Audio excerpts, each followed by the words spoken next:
बहुत बहुत धन्यवाद दोस्तों। 22 सितंबर के बाद अरविंद केजरीवाल जी के नेतृत्व में पूरी आम आदमी पार्टी फिर से दिल्ली की जनता की अदालत में है। धन्यवाद दिल्ली की जनता कि आपने इतनी बड़ी अदालत में फिर से हमें अपनी बात रखने का मौका दिया है। बहुत बहुत धन्यवाद आप सबका। अरविंद केजरीवाल जी चाहते तो जेल से बाहर आने के बाद 5-6 महीने और मुख्यमंत्री रह सकते थे, लेकिन इस्तीफा दे दिया। वो चाहते तो इस्तीफा देने की जरूरत नहीं थी, लेकिन इस्तीफा दे दिया मुख्यमंत्री की कुर्सी से। मैं भी जब सीबीआई मुझको गिरफ्तार करके ले गई थी, डिप्टी सीएम था, एजुकेशन मिनिस्टर था, शिक्षा पे काम कर रहा था। जेल से बाहर आया तो वापस डिप्टी सीएम बन सकता था, वापस शिक्षा मंत्री का काम संभाल सकता था, लेकिन नहीं, मैंने भी मना कर दिया कि अभी डिप्टी सीएम नहीं बनना है। ये लांछन लेके इस तरह का जो बीजेपी ने लांछन लगाया है, इस लांछन का आधा जवाब तो कोर्ट से आ गया है और आधा जवाब जनता से आ जाएगा। ये लांछन लेके सीएम और डिप्टी सीएम की कुर्सी पे नहीं बैठेंगे। अगर अरविंद केजरीवाल जी ईमानदार हैं और दिल्ली की जनता ये कहती है कि अरविंद केजरीवाल जी ईमानदार हैं, तो सम्मान के साथ वापस जाके सीएम की कुर्सी पे बैठेंगे और फिर काम करेंगे तन मन धन से। अगर दिल्ली की जनता ये कहती है कि अरविंद केजरीवाल जी काम करने वाले व्यक्ति हैं, तो जनता मोहर लगाएगी अरविंद केजरीवाल जी के काम करने वाले काम पे, और फिर केजरीवाल जी जाके मुख्यमंत्री की कुर्सी पे बैठेंगे अगले चुनाव के बाद। अगर मेरे ऊपर दिल्ली के लोगों को भरोसा है कि ये आदमी शिक्षा मंत्री बनेगा, मनीष सिसोदिया शिक्षा मंत्री बनेगा, हम इसको दोबारा शिक्षा मंत्री चुनते हैं, तब मैं जाके शिक्षा मंत्री की कुर्सी पे बैठूंगा, नहीं तो नहीं बैठूंगा। अगर दिल्ली की जनता मोहर लगाएगी तो बैठेंगे। इसलिए जनता की अदालत में सर, मैं जनता की अदालत के साथ साथ पदयात्रा में भी जा रहा हूं, पूरी दिल्ली में पदयात्राएं कर रहा हूं। हर जगह पदयात्राओं में मुझको लोग मिल रहे हैं।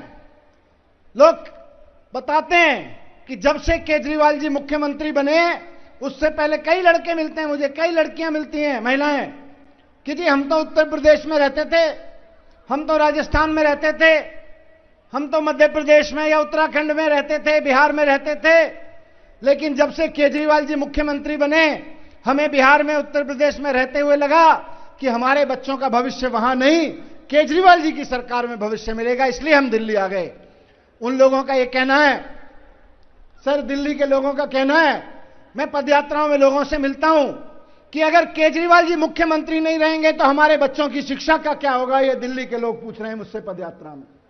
मुझसे दिल्ली के लोग पूछ रहे हैं पदयात्रा में कि अगर केजरीवाल जी मुख्यमंत्री नहीं रहेंगे तो हमारे बच्चों के स्कूलों का क्या होगा, अस्पतालों का क्या होगा, फ्री बिजली बिल का क्या होगा, जीरो बिजली बिल जो आते हैं उनका क्या होगा, जो महिलाओं के लिए जीरो टिकट कर रखा है, फ्री बस यात्रा कर रखी है, उसका क्या होगा, बुजुर्गों की मुफ्त तीर्थ यात्रा का क्या होगा अगर केजरीवाल जी मुख्यमंत्री नहीं रहेंगे। ये लोग पूछ रहे हैं।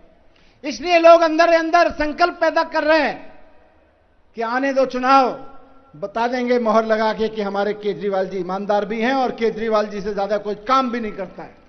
दिल्ली को तो केजरीवाल जी चाहिए, क्योंकि लोग जानते हैं कि अगर अरविंद केजरीवाल जी नहीं रहे तो जिस आदमी का बिजली का बिल अभी जीरो आ रहा है, कई कई हजार रुपए आने लगेगा, जिसके स्कूल बर्बाद हो गए, सरकारी स्कूल बर्बाद हो जाएंगे और प्राइवेट स्कूल 10 गुना फीस कर देंगे। लोग जानते हैं इस बात को।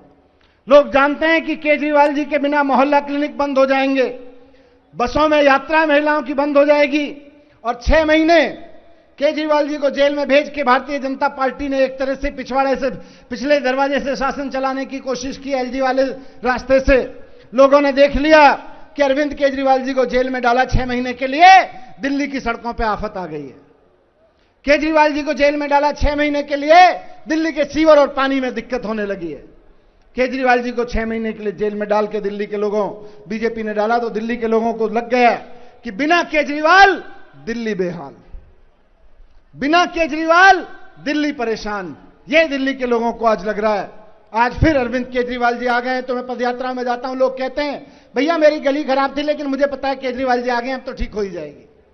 केजरीवाल जी आ गए अब तो हो ही जाएगा। लोग मुझे समस्या बताते हैं, मैं पूछता हूं बताओ क्या है, बोले चिंता मत करो हमको पता है केजरीवाल जी आ गए अब तो हो ही जाएगा। तो लोगों को उम्मीद है कि अब केजरीवाल जी आ गए तो हो ही जाएगा, और जब थोड़ी बहुत कसर रह गई है उसको हम मुख्यमंत्री बना के वापस पूरी कर लेंगे। थोड़ी सी बात मैं इस मंच से आज देश के प्रधानमंत्री नरेंद्र मोदी जी को भी कहना चाहता हूं। मोदी जी, आपने आम आदमी पार्टी के कई नेताओं को एक एक करके जेल भेज दिया, झूठे आरोप लगा लगा के जेल भेज दिया। आपने मुझको जेल भेजा, संजय सिंह जी को जेल भेजा, अरविंद केजरीवाल जी को जेल भेजा, सत्येंद्र जैन जी को जेल भेजा, सब पे झूठे आरोप लगा लगा के जेल भेजा। और सिर्फ दिल्ली पुलिस नहीं, आपने सिर्फ ईडी सीबीआई नहीं, income tax, Delhi police, ED CBI, जो भी आपके पास एजेंसी है मोदी जी, आपने सारी एजेंसियों को बस एक काम पे लगा रखा है, आम आदमी पार्टी को तोड़ दो, केजरीवाल जी को खत्म कर दो। केजरीवाल जी को कैसे खत्म किया जाए, सारी एजेंसियों को इन्होंने इस काम पे लगा रखा है। मैं आज इस मंच के माध्यम से नरेंद्र मोदी जी से पूछना चाहता हूं कि आपने हमको सबको जेल में डाला, केजरीवाल जी को 6 महीने जेल में रखा, क्या मिला नरेंद्र मोदी जी आपको? क्या मिला आपको अरविंद केजरीवाल जी को 6 महीने जेल में रख के? क्या हासिल किया आपने? एक ही चीज की आपने कि आपने 6 महीने केजरीवाल जी को जेल में रख के दिल्ली के काम रुकवा दिए, आपने सड़कें खराब करवा दी, आपने पानी सीवर की प्रॉब्लम क्रिएट करा दी, पावर कट बढ़ने लगे जब केजरीवाल जी आपने दिल्ली में जेल में डाले, लोगों को परेशानी हुई। आज तक मोदी जी से कह रहा हूं कि आज तक देश के इतिहास में एक भी नेता ऐसा नहीं हुआ जिसने विपक्ष को खत्म करने के लिए दिल्ली के, अपने राज्य के, देश के लोगों के काम रुकवाए हों। मैं कहूंगा कि मोदी जी आज आपको दिल्ली से माफी मांगनी चाहिए कि उनके चुने हुए नेताओं को आपने जेल भिजवाया। दिल्ली के काम रुकवाने के लिए मोदी जी आपको दिल्ली वालों से माफी मांगनी चाहिए। आपने दिल्ली के बच्चों का भविष्य खराब करने की साजिश करी है, आपको दिल्ली के बच्चों से माफी मांगनी चाहिए। और मोदी जी, अगर आपको माफी मांगने में शर्म आ रही है, अगर मोदी जी आपको माफी मांगने में शर्म आ रही है, तो कम से कम पूरे देश के लोगों से आज वादा करिए कि अब आगे से आप ऐसा नहीं करेंगे। आपको देश के लोगों से वादा करना चाहिए कि आप आगे से ऐसा नहीं करेंगे। क्यों? क्योंकि आपको तो रिटायर होने में 1 साल रह गया। आप 75 साल के हो गए, रिटायर हो जाओगे।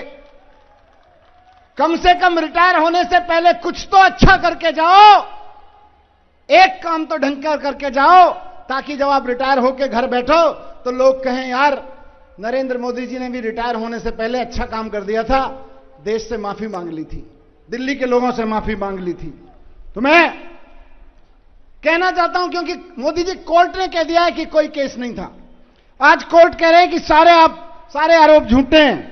सुप्रीम कोर्ट ने, देश के सबसे बड़े कोर्ट ने इन एजेंसियों को ऐसे लताड़ा है, मोदी जी की एजेंसियों को, कि ये जिंदगी भर याद रखेंगे ईडी और सीबीआई वाले कि किसी ने किसी मामले में झूठा आरोप लगा के इन्होंने उनको लताड़ा था। बीजेपी के आरोप पे तो कोई भरोसा नहीं करता, लेकिन कोर्ट जो कह रहा है उस पर तो भरोसा करोगे। आज देश के सबसे टॉप सुप्रीम कोर्ट ने कहा है कि केजरीवाल जी को जबरदस्ती अरेस्ट किया गया था। ये मैं नहीं कह रहा, सुप्रीम कोर्ट ने कहा है। कोर्ट कह रहा है कि 400-500 रेड्स कर दी आप लोगों ने, लेकिन आपको 1 रुपया केजरीवाल जी से, मनीष सिसोदिया से, संजय सिंह से नहीं मिला। ये कोर्ट कह रहा है आज आपकी एजेंसियों को और आपको। कोर्ट कह रहा है कि आपने बिना सबूत, बिना आधार इन लोगों को इतने दिन जेल में रखा। कोर्ट कह रहा है, सुप्रीम कोर्ट कह रहा है कि आज सीबीआई और ईडी मोदी जी के तोता मैना बन के रह गए, पैरेट पिंजरे में बंद तोता बन के रह गए। कोर्ट कह रहा है कि 2 साल से जो आरोप लगा रहे हो वो 2 मिनट में ट्रायल कोर्ट में खत्म हो जाएंगे। कोर्ट कह रहा है, कोर्ट कह रहा है कि अगर आप इन लोगों की बेल का विरोध करोगे तो हम ऐसा ऑर्डर पास करेंगे कि आपका केस 1 मिनट नहीं टिक पाएगा। ये आज सुप्रीम कोर्ट की टिप्पणी है। ये टिप्पणियां की जा रही हैं कोर्ट के द्वारा। कोर्ट पूछ रहा है कि आप ऐसे ऐसे गवाहों को लेके आ रहे हो, कैसे कैसे गवाहों को लेके आ रहे हो जो जिन रोजाना अपना बयान बदलते रहते हैं, ये तो तुम्हारे गवाह हैं मोदी जी। ये इन गवाहों के बेस पर आप केजरीवाल जी को अरेस्ट कर रहे हो। कोर्ट कह रहा है कि आप बार बार कह रहे हो कि गोवा में पैसा खर्च हुआ, पंजाब में पैसा खर्च हुआ, एक सबूत नहीं ढूंढ पा रहे हो। ये कोर्ट ने एजेंसियों से पूछा है मोदी जी की। मैं बस मोदी जी को यह कह रहा हूं कि आपने जैसा केस बनवाया वो आपके ऊपर अब मुंह पे आके रहा है। हम सब लोग बाहर हैं, केस आपका झूठा साबित हो गया, बस आपने अपनी राजनीतिक प्रतिद्वंद्विता में एक ऐसे इंसान को जेल भेजा जिसको सारी दिल्ली और सारा देश ईमानदारी का प्रतीक समझता है। लोग आज केजरीवाल जी की ईमानदारी की कसमें खाते हैं। लोग आज केजरीवाल जी के काम करने की कसमें खाते हैं कि ये बंदा काम करता है, ये बंदा ईमानदार है, ये गलत नहीं कह सकता। पहली बार आपने एक ऐसे आदमी को चुनौती दी है जो हिम्मत दिखा पाए और लोगों को जाके कहता है कि मैंने काम किया है तो वोट देना, काम के बेस पे वोट देना, नहीं तो वोट मत देना, और जनता फिर उसको वापस चुनती है। लेकिन मोदी जी, आप काम से नहीं रोक पाओगे, आप लोगों को काम करने से नहीं रोक पाओगे। केजरीवाल जी जेल में अंदर रहे या बाहर, सरकार में रहे या सरकार से बाहर, केजरीवाल जी ऐसे आदमी हैं जो 24 घंटे यही सोचते रहते हैं कि दिल्ली के लिए कैसे काम किया जाए, दिल्ली के काम कैसे किए जाएं।